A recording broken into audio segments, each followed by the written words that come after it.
శివుడి ఆజ్ఞ లేనిదే చీమైనా కుట్టదు అనే విషయం అందరికీ తెలిసిందే. ప్రకృతిలో దైవాజ్ఞ లేకుండా ఏమీ జరగవని ఈ విషయం ద్వారా తెలుస్తుంది. ముఖ్యంగా శివరాత్రి పర్వదినాన ఆ పరమేశ్వరుడి అనుమతి లేకుండా ఏమీ జరగవు. ఈరోజు శివుడి అనుగ్రహం కోసం భక్తులు ఉపవాసాలు, రుద్రాభిషేకాలు, రుద్రాక్షమాల ధారణలు, విభూది ధారణలు, జాగరణలు చేస్తారు. అయితే ఏదో పూజ చేశామంటే చేశామన్నట్లు కాకుండా ఏదైనా ప్రయోజనం ఉందా అని ఆలోచన చేయాలి. ఈ ప్రశ్నకు సమాధానం సాక్షాత్తు ఆ పరమేశ్వరుడే ఓ కథ రూపంలో పార్వతీదేవికి చెప్పాడు. పూర్వం ఓ బోయవాడు ఉండేవాడు. వృత్తిరీత్యా అడవికి వెళ్ళి జంతువులను వేటాడి కుటుంబాన్ని పోషించుకుంటూ ఉంటాడు. అయితే ఓ ఉదయాన్నే వెళ్ళిన అతడికి ఒక్క మృగం కూడా కనిపించలేదు. పొద్దుపోయేదాకా ఎదురు చూసినా ఫలితం దొరకకపోవడంతో నిరాశగా ఇంటి ముఖం పట్టాడు. మధ్యలో ఓ సరస్సు కనిపించింది. దీంతో ఏదైనా జంతువు నీళ్లు తాగడానికి వస్తే సంహరించవచ్చని భావించి దగ్గరలోని ఓ చెట్టు ఎక్కి కూర్చున్నాడు. అతడికి ఊతపదంగా శివ అనడం అలవాటు. అది మంచో చెడో కూడా అతడికి తెలియదు. చెట్టుపై నుంచి జంతువులు సరిగ్గా కనిపించేందుకు ఆ చెట్టు ఆకులు కొమ్మలు విరుస్తున్నాడు. ఇంతలో ఓ అడవి జింక అటుగా వచ్చింది. దాని మీదకు బాణం ఎక్కుపెట్టక జింక మానవ గొంతులో తనను సంహరించవద్దని వేడుకుంది. తనను చంపడం అధర్మమంటూ ప్రాణభిక్ష పెట్టమని ప్రాధేయపడింది. మామూలుగా అయితే అతడి మనసు క్రూరంగా ఉండేది. కానీ ఆ జింక మానవ భాషలో మాట్లాడేసరికి ఏం చేయలేక వదిలేశాడు. అలా రెండో జాము కూడా గడిచింది. ఇంతలో ఇంకొక ఆడజింక అటుగా వచ్చింది. దాన్ని కూడా సంహరించాలని అతడు భావించగా తాను బక్కపల్చగా ఉన్నానని తన మాంసంతో మీ కుటుంబం ఆకలి తీరదంటూ విడిచిపెట్టమని కోరింది.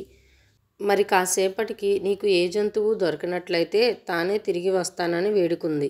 మొదటి జింక కూడా ఇలాగే పలికేసరికి ఆశ్చర్యపోయిన వేటగాడు తన ప్రాప్తం ఇంతే అనుకొని దాన్ని విడిచిపెట్టి ఇంకో జంతువు కోసం ఎదురు చూశాడు. ఇంతలో మూడో జాము గడిచేసరికి ఓ మగజింక అతడికి కనిపించింది.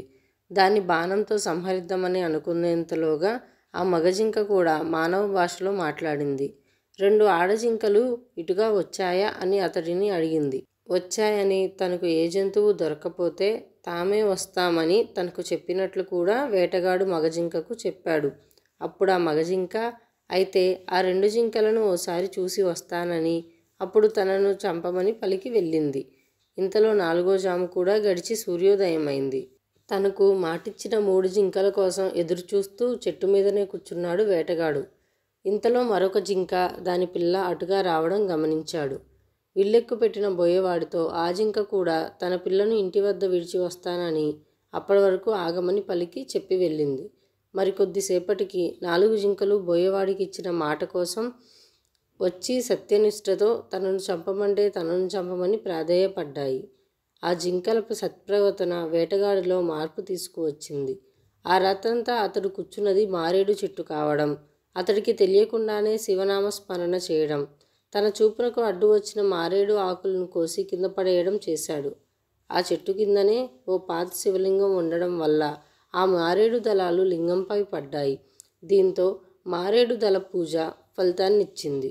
నాలుగో జాము వరకు మెలకువగా ఉన్నాడు కాబట్టి జాగరణ ఫలితం వచ్చింది. క్రూరాత్ముడైనప్పటికీ ఈ పుణ్యకార్యాల వల్ల అతడి మనసు నిర్మలమైనది. పైగా జింకల సత్యనిష్ట అతడిని పూర్తిగా మార్చివేసింది. శివరాత్రి పర్వదినం అని తెలియకపోయినా అనుకోకుండా చేసిన పూజా ఫలం వల్ల అతడు హింసను వీడనాడాడు. జింకలు తమ సత్యనిష్టతో పరమేశ్వర అనుగ్రహం పొంది మృగశిర నక్షత్రంగా మారాయి. వేటగాడు ఆ నక్షత్రానికి వెనుక ఉజ్వలంగా ప్రకాశిస్తూ లుబ్ధక నక్షత్రం అనే పేరుతో నిలిచిపోయాడు. హింస చేయాలనుకున్నప్పుడు క్షణకాలం ఆగి ఆలోచిస్తే మనసు దాని నుండి మరలుతుంది. జింకలను చంపడంలో కాలయాపన చేసి బోయేవాడు చివరికి అహింసావాదిగా మారగలిగాడు.